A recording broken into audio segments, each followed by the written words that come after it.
let's see what vaping does to your glucose levels.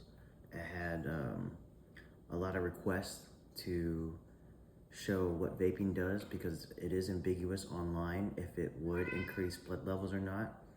And people want to know. So I'm going to vape a little bit off the camera and come back in 2 hours and check in with you guys.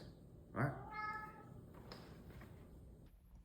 All right, so 2 hours later, here are the results. So I should have entered this as a meal. That way it would attract where I was at 2 hours, and it's easier to show in your note summary. But going into it manually, I reached about a high of 98 milligrams per deciliter, so that actually went up 16 points.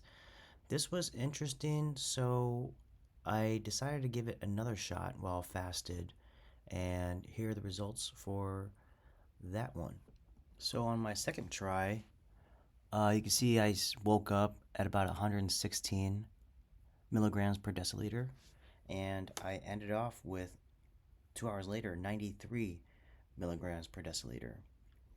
You can't see that, but I'm manually toggling through my app right now after 2 hours. So it actually went down 23 points, which makes me believe that I don't think vaping has an effect on your glucose. Um, Maybe I'll try it a third time. So this is interesting. Hopefully this is helpful for you guys who vape. Vaping is bad for you. You should stop. Um, I am quitting, and this is my journey on quitting.